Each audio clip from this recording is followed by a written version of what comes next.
Somewhere between age 60 and 65, something shifts in the circulatory system that almost nobody talks about. Blood that used to return from your legs to your heart efficiently starts pooling. Not dramatically, not in a way that shows up on a routine checkup, just slowly, quietly, night after night, sitting in your calves and feet while you lie in bed wondering why your body won't settle down and let you sleep. Researchers who study aging and sleep have measured this. The numbers are not small. Adults over 60 are spending up to 40% less time in deep restorative sleep than they were at 45.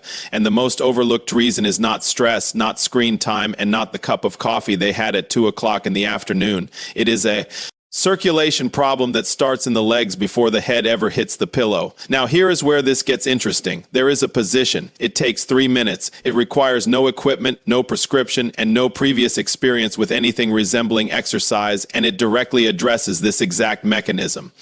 That is what this video is about. My name is Dr. Mandell. I am a physician specializing in cardiovascular health and aging, and the pattern I keep seeing in my work with adults over 60 is this. The body is not broken. It is just working with a circulation system that has changed, and nobody sat down and explained what that means for sleep. That is what I want to do today. Here is what the night actually looks like for a lot of people past 60. You are not tossing and turning the whole time. That would almost be easier to explain. What happens instead is more frustrating. You fall asleep fine, maybe even quickly, but somewhere around 1 o'clock or 2 o'clock in the Discover More video transcription service YouTube video player free transcription tool morning, something pulls you out. The room is dark and quiet. There is no obvious reason to be awake, but the body feels unsettled. A low level restlessness, like something underneath the skin needs to move. The legs might feel heavy or they feel oddly alert, like they never got the message that it was time to rest. Some people describe a kind of pressure in the calves. Others just feel a vague discomfort they cannot name. And so they lie there watching the ceiling, watching the clock. And by the time morning comes, they feel like they spent the night working instead of sleeping. That is not a sleep problem in the way most people use that phrase. That is a circulation problem wearing a sleep problem's clothing. Here is the simple version of what is happening.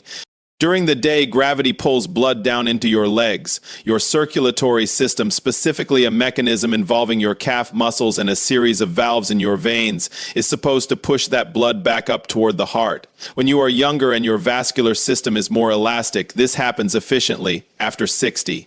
Those valves weaken, the vein walls lose some of their tone, and blood tends to pool in the lower legs as the day goes on. By evening, a significant amount of fluid has accumulated down there. When you lie flat in bed, your body starts trying to redistribute that fluid. Your kidneys kick in. Your heart rate changes slightly. Your nervous system, instead of settling into the slow, steady rhythm it needs for deep sleep, gets activated by this redistribution process. And that is what wakes you up, not a nightmare, not anxiety. Your own body trying to do its job with a circulation system that has changed. The good news, and I want to be very clear about this, the good news is that this mechanism responds almost immediately when you give it the right input before bed. You do not need to fix your veins. You do not need medication. You just need to help your body drain the fluid from your legs before you lie down so that your heart and nervous system are not doing that work at 1 o'clock in the morning when you are supposed to be in deep sleep. That is exactly what Legs Up the Wall does, and I want to tell you about someone before I walk you through it because I think it will make this feel more real. Gary Hutchkins, 68 years old, retired electrician from Knoxville, Tennessee. Gary came in complaining about what he called broken sleep. His words, he said he had not slept a full night in 4 years. He had tried melatonin, tried changing his mattress, tried going to bed earlier and going to bed later. Nothing stuck. When I asked him what his evenings looked like, he described what most men his age describe. Dinner around 6 o'clock, some television, feet up in the recliner, in bed by 10 o'clock. I asked him if his ankles ever looked puffy by evening. He looked at me like that was the strangest question anyone had ever asked him about sleep. He said, yes, sometimes. I told Gary the first wanted him to try one thing for 2 weeks before we talked about anything else. Spend 3 minutes before bed with his legs up the wall. That was it. Nothing else changed. 2 weeks later, Gary came back, and the first thing he said before he even sat down was, I don't know what you did, but my wife wants to know if she can do it too. He was sleeping through until 5 o'clock or 6 o'clock in the morning. He said the restless, heavy feeling in his legs at night had almost completely disappeared. What changed was not Gary's sleep. What changed was the fluid distribution in his legs before he ever closed his eyes.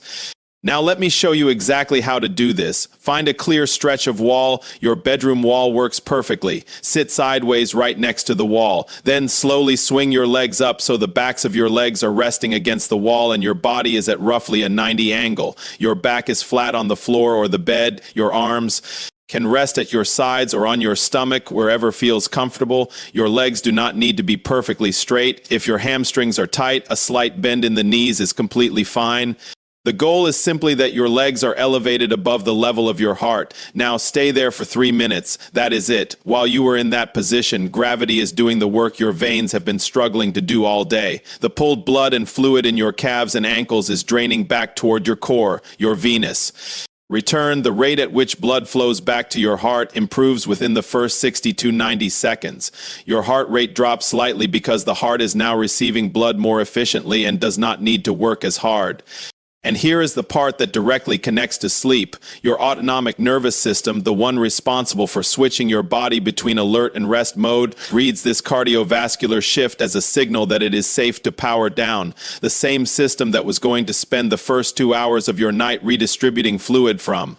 Your legs is instead receiving a body that has already done that work. Deep sleep becomes accessible earlier in the night and it stays accessible longer. Some people feel a gentle tingling in the legs during this position. That is completely normal and is actually the sensation of circulation improving. If at any point you feel discomfort in your lower back, place a folded towel or thin pillow under your hips. If you have a history of blood clots, heart failure, or glaucoma, check with your doctor before starting this. Now I want you to pay attention to what happens in the days ahead because there is a specific sequence people tend to notice. By night 3, most people report that the restless, unsettled feeling in their legs at bedtime is noticeably reduced, not gone necessarily, but quieter. The body is starting to arrive at bedtime in a better circulatory state. By day 7, the middle of the night waking often becomes less frequent or shorter. Instead of lying awake for 45 minutes at 2 o'clock a.m., people find they drift back within 10 or 15 minutes because the fluid redistribution that was waking them up has already been handled before bed. By the end of 2 weeks, most people who do this consistently describe something they had almost forgotten was possible, waking up and feeling like the sleep actually counted. Not groggy, not like they spent the night fighting their own body, just rested. Before I go any further, I want to ask you something, and I genuinely want to hear your answer in the comments. What time do you usually wake up in the middle of the night?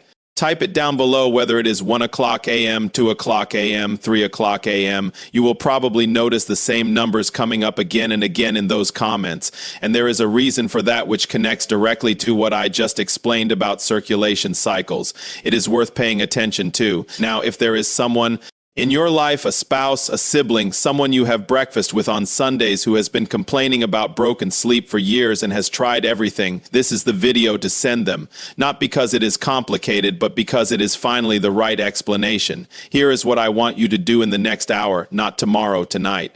Find your wall, set a 3-minute timer on your phone, and do this once before you get into bed. That is the whole commitment for day 1. If you want to make it a 30-day challenge, and I think you should, here is what that looks like. 3 minutes every night, same wall, same time, within 30 minutes of getting into bed. Do that for 30 days. By the end of those 30 days, if your circulation is responding the way I have seen it respond in people just like you, you will not be doing this because you read about it or because a doctor told you to. You will be doing it because you have felt what a full night of deep sleep does for the next day, and you will not want to. Go back. Now, if this video gave you something you had not heard before, I want you to subscribe because next week I am covering something that is directly connected to what we talked about today. There is a specific mineral that the majority of adults over 60 are quietly deficient in. And its only job in the body at night is to keep your blood vessels relaxed and your nervous system calm enough to stay in deep sleep. Most people have never been tested for it. Most doctors do not bring it up. And the food sources most people think contain it, the ones always listed on health websites, are actually the least absorbable. Forms after 60. That video goes up next week and it picks up exactly where this one leaves off. You do not want to watch that one without having seen this one first. I am Dr. Mandell. I will see you there.